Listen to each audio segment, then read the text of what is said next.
welcome to Monday's Morbid Minute. This is your quick rundown of the week's most fascinating stories involving death, disease, medicine, and injury, making headlines and rippling through the pop culture.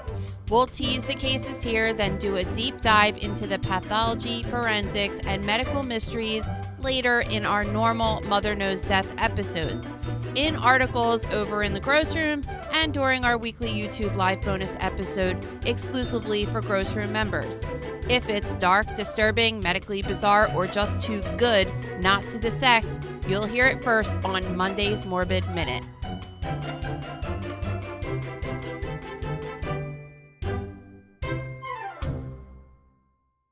Okay, let's get into true crime and court cases. Ted Bundy officially linked to DNA to 1974 Utah teen murder.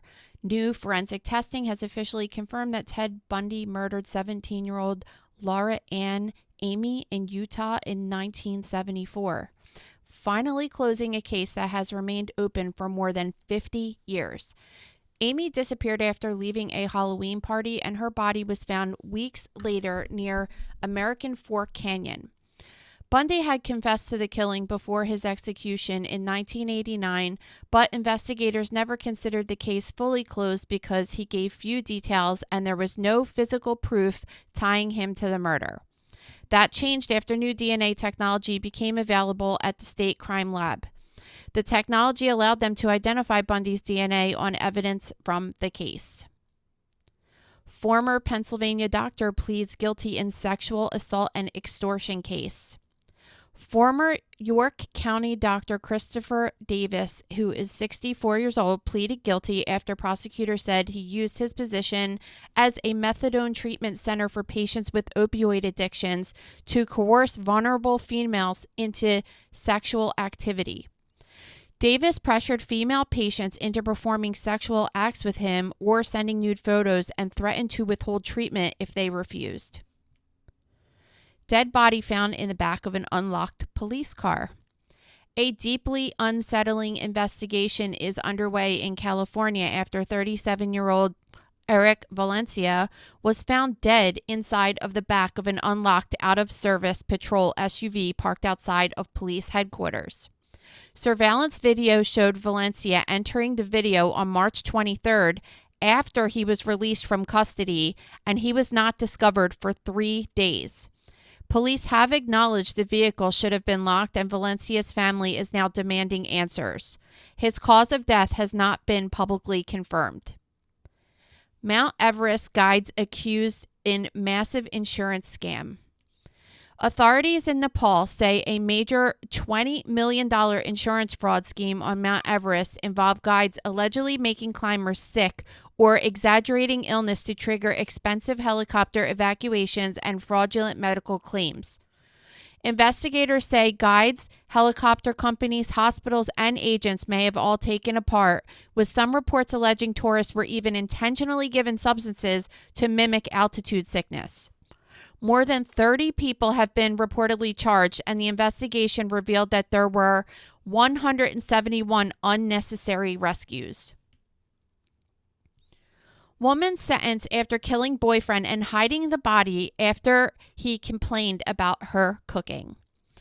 A Southern California woman named Trista Ann Spicer, who's 46, was sentenced to 15 years in prison after killing her boyfriend, Eric Mercado, during an argument about her cooking and burying his body in a makeshift tomb beneath a staircase in her backyard. Prosecutors say she struck him with a skillet, cut his throat, and kept his disappearance hidden for years. The case resurfaced in 2022 after Spicer's ex-boyfriend told police she had told him that she needed to move the body because her family wanted to sell the house. Mercado's remains were found on the property. Police recover stolen bracelet from thief's poop.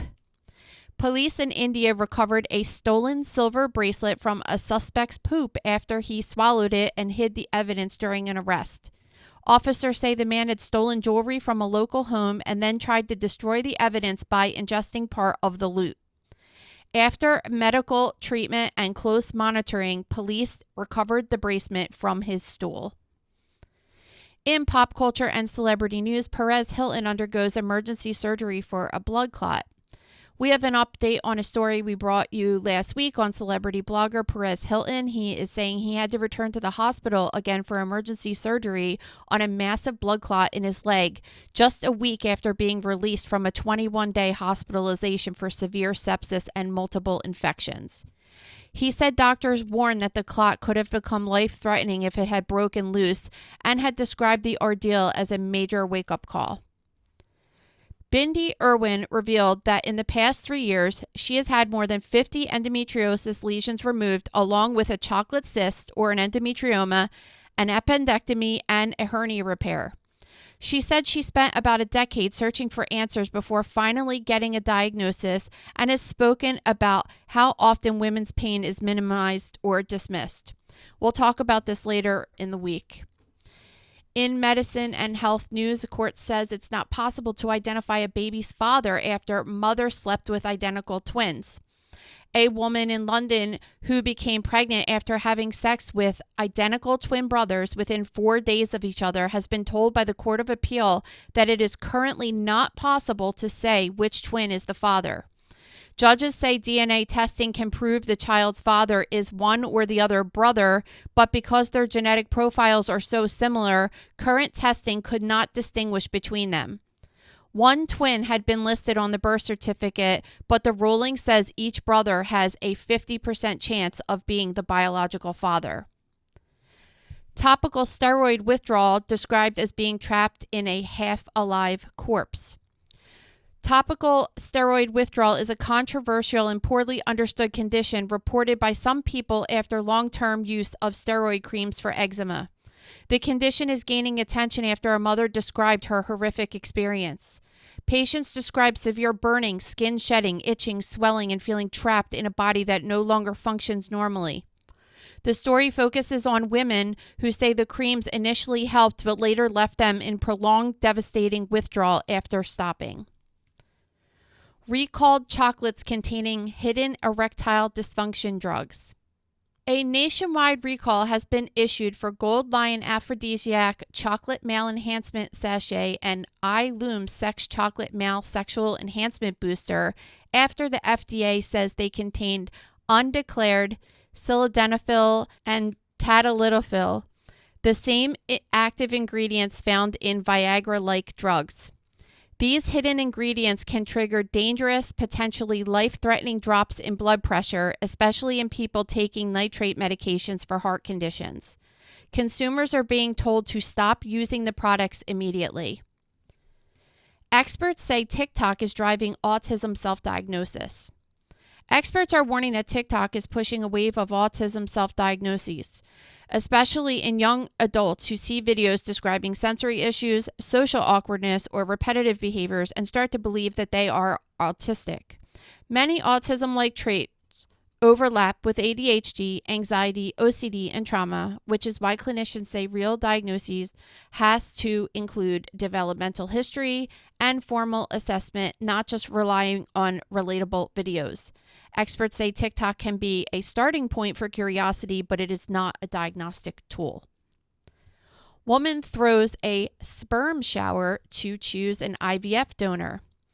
A 36-year-old woman named Emily Webb went viral after hosting a themed, quote, sperm shower to help choose a donor during her IVF process.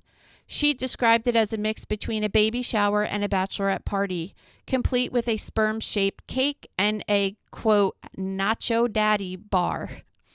Webb, who is a lactation consultant, said that the event was her way of making an otherwise stressful and lonely fertility journey feel more fun. She has since picked a donor and is moving forward with embryo creation and hopes for a future transfer. Patient says luxury New York City maternity hospital gave her fleas. A postpartum patient said she developed a flea infestation during her stay at New York Presbyterian Alexandra Cohen Hospital for Women and Newborns, the high-end Manhattan maternity hospital known for private rooms and Chanel-branded gift bags.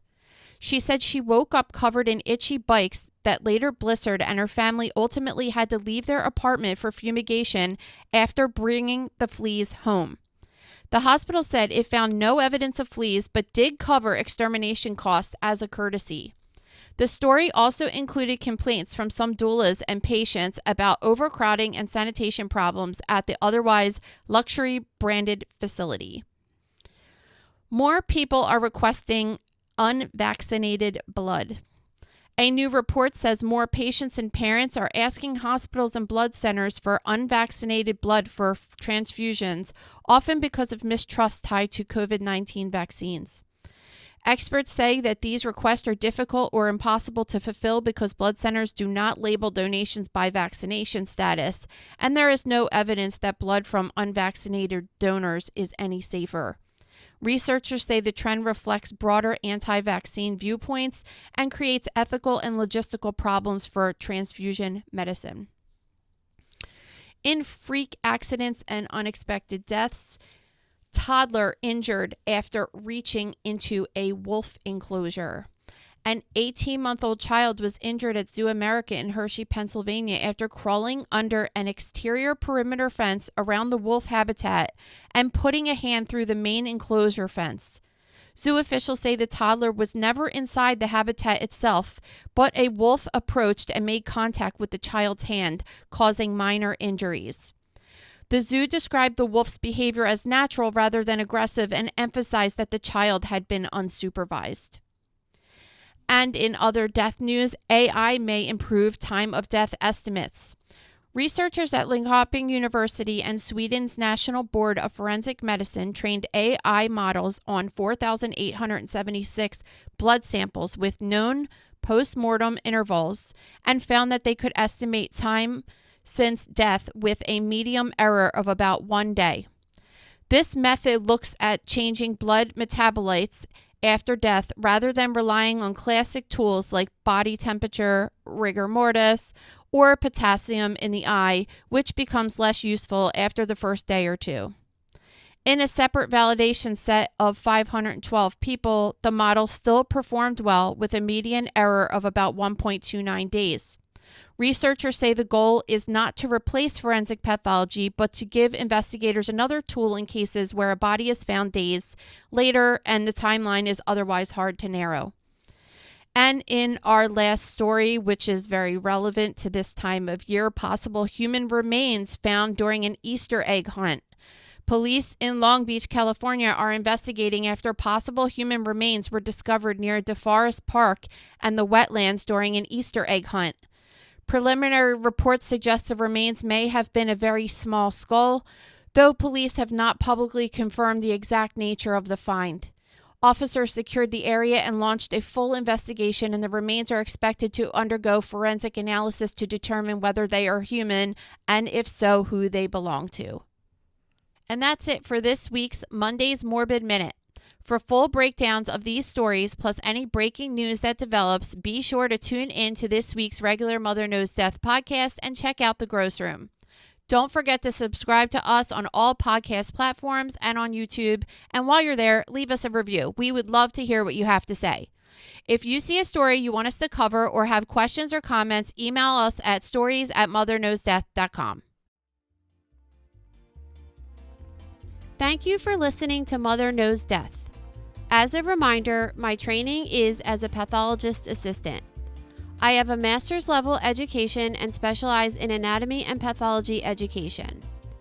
I am not a doctor and I have not diagnosed or treated anyone, dead or alive, without the assistance of a licensed medical doctor.